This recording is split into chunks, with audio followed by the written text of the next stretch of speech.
Well, hello, hello, hello. You are listening to No Brainers Empowering Possibilities show. These are dialogues of encouragement with some fresh perspectives and some invitations to some ahas.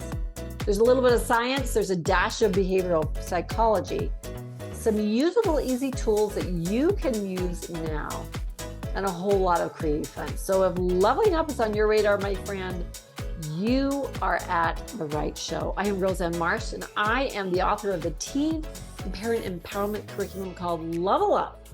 And you are listening to episode number 37, Holding Space for Others, and what it does for you.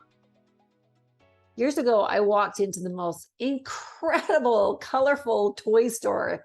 It was so enticing. We were walking by, and there's this tiny slice of a store wedged between two department stores. I thought, oh, this is going to be a cute little intimate store. In fact, other kids were walking by with their parents, and they were trying to get inside. And my two boys and I were excited to walk into what I thought was going to be this cute little quaint store. Now, imagine my surprise when we walked in the door, and there was a staircase going down, and there was a slide, but no store. So, of course, for the more adventurous, for my kids, they jumped on the slide, went down. I could hear them whooping and hollering. By the time I got down to the bottom of the stairs, I could see what they were making a commotion about. Because down below, there was this vast, huge toy store. It was amazing. It had aisles of displays and things that would entice you from one thing to another. And it was hard to even keep your attention in one place. So as my boys read up and down the different aisles, investigating the different genres of toys, from stuffed animals to electronics to board games to building sets, I just sat there and took a review and thought, how interesting that this tiny little storefront could open up into this vast area of excitement and enticement. And there's a sense, however, I will say, there was a lot of overwhelm going on for me. But I had promised my boys that they could have a small toy that day. And as they ran back and forth, of course, they were choosing the largest of everything they could find and bringing it back. And I'd had to pull them together and said, okay, look, we're going to have some boundaries and parameters of what you can choose. I first gave them a price boundary, a price limit. Now, of course, they come back and try to show me something that was $20 more. And I'd say, nope, go back and find that which is in your price limit. I soon realized that we may be there all day long. So I pulled them back in. I said, okay, I want you to find something within these two aisleways right here. Don't go outside this, but this two aisles right here, find something here. That was, of course, met with a lot of groans. But it was interesting because now they seem to be looking at things more than running back and forth. They started focusing and weren't as frantic as before, as when they had the entire store, and now they had the two aisleways to look in. And as I went down one of the aisleways, there was less to focus on. And as I went down one of the aisleways, I saw bags and bags of marbles. And boy, did that bring back memories of the days when we used to play marbles at school. And sometimes they'd say, keep these. And you'd be playing. I'd be thinking, oh my gosh, please don't lose this, because this is my favorite marble. And I didn't want to lose it from my collection. So marbles really brought back lots of memories. But there was another little boy next to me, and he was looking at the marbles, and he picked up a bag, and it kind of fell open, and marbles went everywhere. It was everywhere. I thought, oh my gosh, we've got a big mess here. But out of nowhere, a clerk came with a large crystal bowl and started to help scooping them up, and asked the little boy to help. And I bent down, and we started putting them in this bowl. And as I looked at the bowl, I recognized how valuable it is to have containers for things in our life. Imagine all the stuff that we own if we didn't have a container or a place to hold it or keep it in place. Even by giving my boys a boundary of those two aisleways to hunt for a toy, it was kind of a container or an area in which now they could focus their attention and hunt for their toy. How grateful I was for containers that can hold and serve a purpose. Now, think right now in your home, look around where you're at right now, look around. How many containers do you have that serve a purpose? I would imagine hundreds and hundreds. And I would imagine that the house or apartment that you're in right now really serves as a large container, right? So when I felt inspired to stop and ponder about holding space for others, that story came right to my mind about the importance of containers. So what does that have to do with holding space for someone? And what does it even mean to hold space?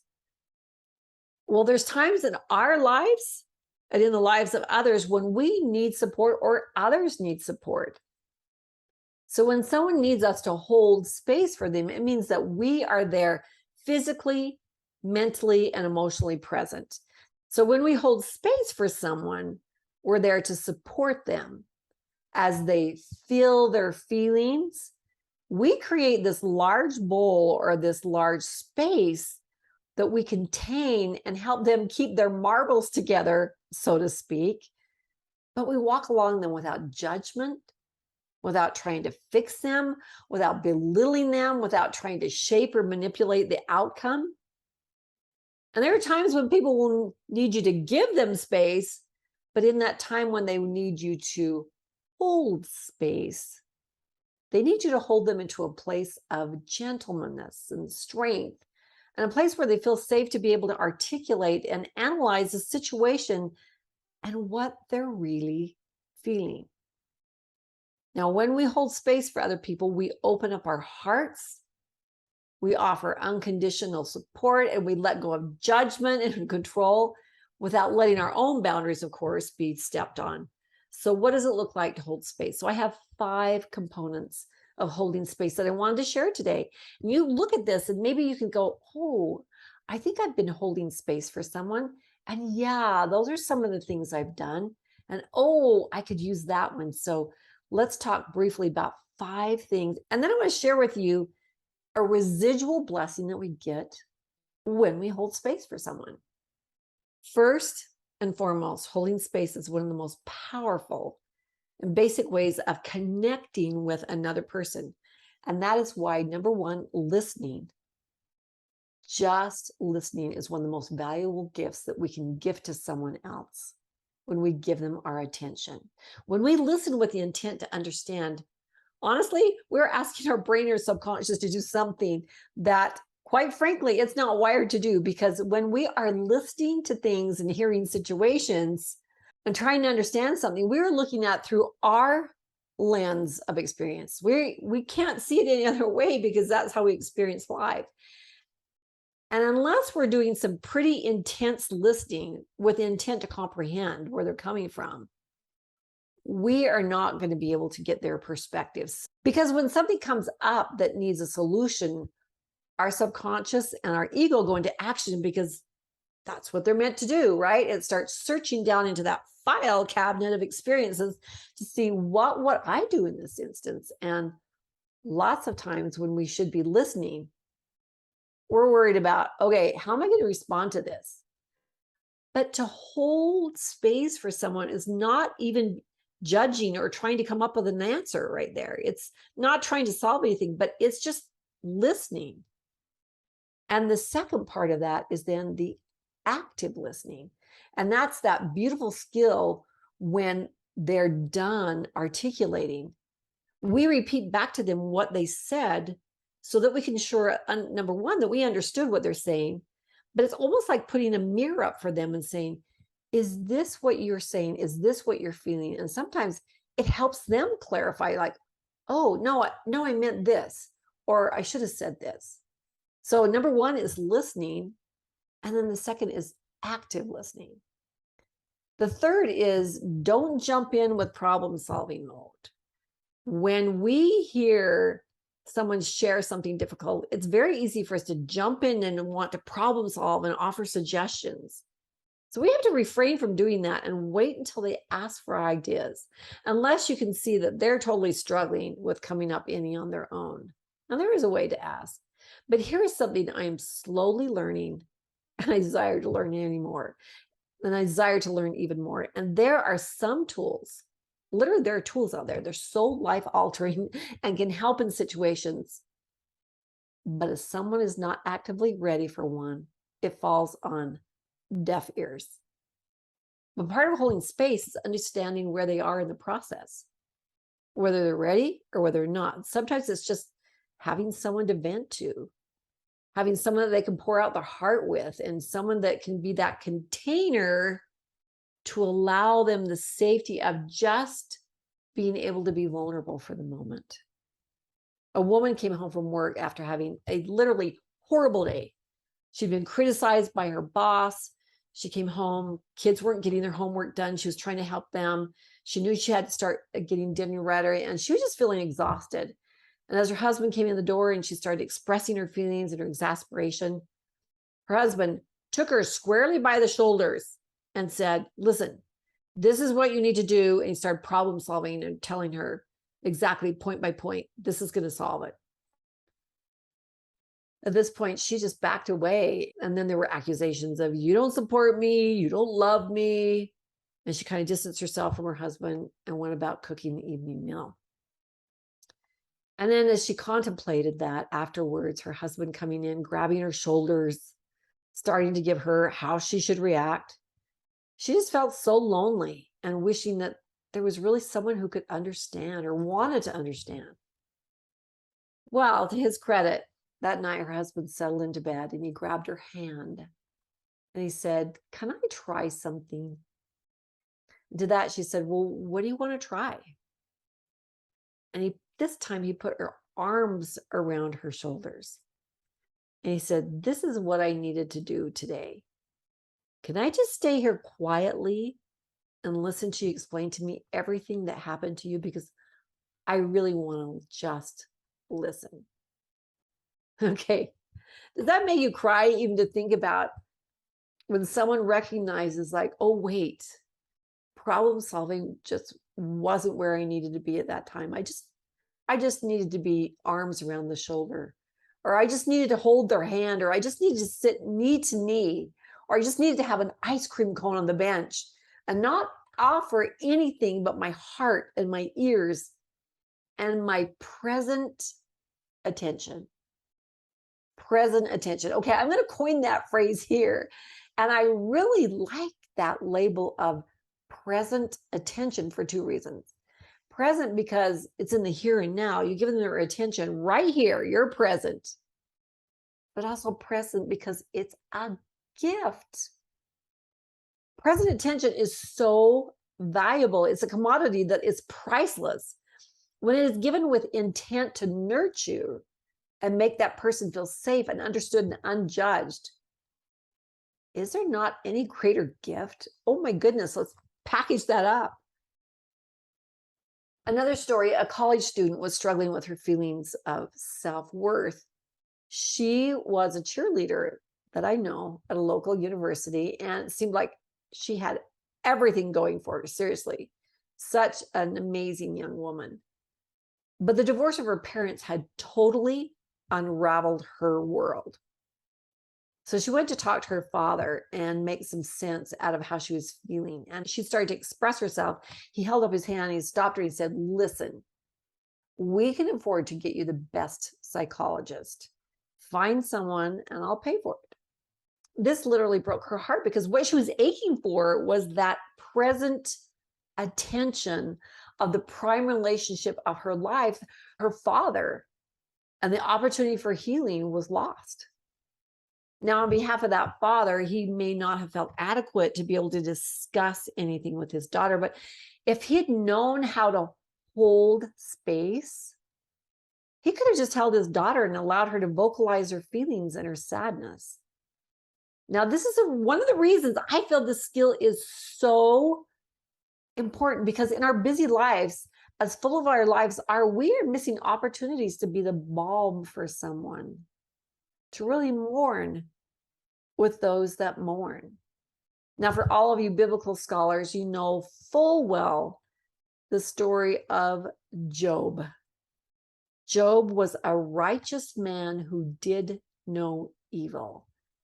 And he was afflicted and persecuted and suffered all sorts of elements and physical deprivation and health concerns to test his faithfulness to God. Now, if you don't know the story, search it on the internet because it really is a compelling story. And as the story goes, 3 of his friends come and they stay with Job for 7 days. Now, the first part of this, I would have to say, this was pretty cool because they were holding space with him because they could see how much pain and suffering he was in, and they were silent. But they laid down beside him and just stayed there with him. And you have to honor those friends for being there, holding space until, you guessed it, they stepped into, wait, you're probably having these problems because you haven't done enough. Wait, you're probably having these problems because you sin too much. And they went on and on to tell him what he was doing wrong or what he wasn't. And that's why he was being persecuted. And that's why he was having all these issues. Now, remember, the story starts out with Job, who was a righteous man who did no evil. And now here his friends turn on him. Now, let's put air quotes around the word friends, because they turned on him and blamed him for all his misery. And there's even one point where he calls them his miserable comforters. Okay, we don't want to be a miserable comforter, right? Because they stepped into a place of judgment, shaming, and blaming and problem solving instead of just support. So to review, holding space is first listening, then active listening, not jumping into problem solving mode right away unless you're invited. The fourth one is don't change the focus to you. When we're holding space, we can get into a place of empathy, which is really amazing. And empathy, of course, is when we feel something within us that relates to something that we've experienced similar to what they're going through. In other words, when we empathize, we can feel for them because it's something that we have felt. I think we have hard things happen in our lives so that we can sit with those that have similar runs of hard luck. And those shared experiences make it easier for us to truly hold space and support those that need support. Your shared experiences or something that can lend valuable perspective can help when they are ready for you to share. In listening to someone's heartbreak or hardship, sometimes we want to start bringing in our own experiences, and sometimes it becomes a one-upmanship, like, well, at least this didn't happen to you, or you can't believe what happened to me. And, my experience was totally different. And this happened to so-and-so. So you should be grateful it hasn't gotten to that point. We can start to override the point of being their support, and the focus turns to us. So don't change the focus to us. Keep the focus on the person that we're holding space for. But most of the time, it's just because we want to share something similar that really might add some amazing perspective. But it's all about how we do it, right? But at least for the first while, we should be holding space. It's that eye-to-eye contact. It's those ears trained on them. It's that heart that's fully present. It isn't about our own stuff. And it's about helping them feel safe and contained within the space that we are holding for them.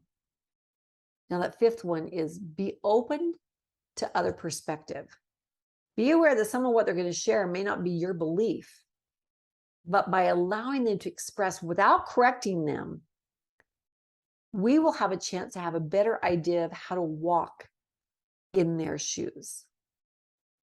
And it could be that we are going to have some life experiences that are going to help, but every person will want something different. Some may just need a listening ear and a place to vent, and some may seriously be seeking advice. But when they do ask for advice, and when you do feel it appropriate to share an experience, it can always be posed with, I don't know if this applies to your experience, but this is what happened to me, and this was the outcome. And you can see if this applies or if it helps. But I honestly feel that life teaches us so many things. And while my situation may not be the same as yours, there may be something applicable in principle or in methodology or in value that I learned that can be of value to another person if they are open and the timing is right. Initially, I believe we hold space and then we will feel whether they are open or needing reassurance or ideas or perspective from our vantage point. But we always make sure we allow and honor their vantage point. Now, something I learned from a friend who was going through multiple challenges in her life. There were financial crises, there were health crises. And at different times in the span of years I've known her, she suggested, wouldn't it be nice, instead of people telling me what I should be doing, if they would just ask me, what do you need? Don't tell me what I should do. Just ask me, what do you need? Now, I love that question for a couple of reasons. First of all, it puts in a place of being able to say, well, I just want your perspective. I just want your advice, or there may be a simple solution and I just need help finding a job, et cetera, et cetera. Because maybe all those pieces of advice that we were going to give are things they've already done. And you can shortcut to what needs to happen if we just ask the question, what do you need? But I love that question for a second reason. And of course, we're going to ask that question empathetically, right? I love it for a second reason, and that is when you ask someone what they need, they have to go internally to think of the solutions that probably are already inside them. And they just needed someone to prompt helping them figure that out by asking a question. When it's their idea, there's more buy-in, right? And if we can't help, maybe there's somebody we network with, or maybe we are the solution. But we can use that simple question, what do you need? What do you need? Other questions could be, what would you like to see happen? Or what kind of support could you use from me? Depending on what's going on, asking questions is an amazing way to get them to clarify their feelings and see if they already have the solutions or can find peace within. The art of holding space truly, it's a therapeutic skill, yet it requires us to step into a place of practicing empathy and compassion and accepting someone else's truth, no matter what that truth is, and to allow and accept and embrace them within the space without pointing fingers at them. Now, there's a payback, though. There is something that it really does for us. Now, this is really amazing because when we hold space for someone else or practice the skill of holding space, there is a residual blessing where we start to grow in the capacity of empathy and charity. We grow in that capacity of listening and active listening. But here it is. We are really training our brain. What? We're training our brain? Yes, we're training our brain to stay present instead of problem solving and spiraling down and connecting and making all this elaborate network of how it's going to go down and how to problem solve the world, because that's what our brain and our subconscious does. Practicing holding space, we have to look at stepping into the role or the shoes of the other person and analyze why they may feel the way they do and take on a different perspective. If you haven't watched episode number 22, The Art of Walking in Someone Else's Shoes, I encourage you to go back and listen to that one. But there's an art in being able to take on the perspective that isn't our life perspective. We learn a lot when we are able to see someone else's perspective. It doesn't mean we have to embrace that, but there is knowledge and wisdom that can come about by being exposed to different perspective. Now, there's a second residual blessing. I think it's probably one of the more important ones. And that is when we hold space for others, we learn how to become more present and hold space for ourselves, emotionally and physically and mentally and spiritually. And it can be hard to hold space for yourself and focus on your feelings and those sensations of our thoughts and to let go of judgment. But when we step into curiosity, when we figure out, why am I feeling this way? what brought that up, dissect the possibilities. It's amazing what we learn, and it's a great way to practice holding space for yourself. And it's all about mindfulness practice. Meditation is one of those ways of being mindful. It's a way that we can quiet our mind and really sit with what we're feeling and thinking. It helps us get perspective, solutions, the next right steps, or even just a place of calm that can happen when we step into our mindfulness practice. Meditation isn't the only thing. Mindfulness can come from dancing or singing or listening to an instrumental piece of music. So perspective and peace can come in many different ways. Holding space isn't necessarily something that we've ever been taught. And maybe it's something that some of you have always done, but it just didn't have that tagline at that time. But sometimes it feels strange to just sit with something instead of doing something. Have you ever felt that way? Sometimes we don't feel comfortable unless we're in action. But sometimes the most traction can come when we hold space for ourselves and for others.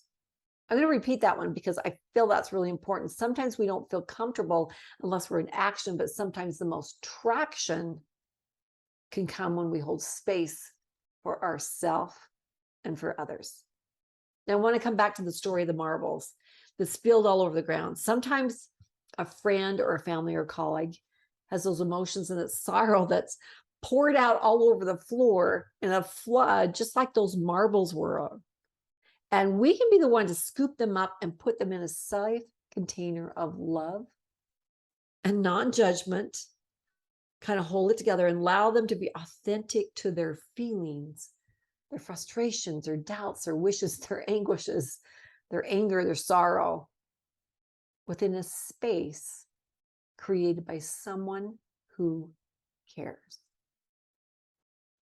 Unknown said, people don't always need advice. Sometimes all I really need is a hand to hold, and an ear to listen, and a heart to understand. And I would add, sometimes they just need us to hold space. My invitation for you this week is find someone to hold space for. Listen, active listening. Don't jump in with problem solving. Be open to perspective. And don't change the focus to you.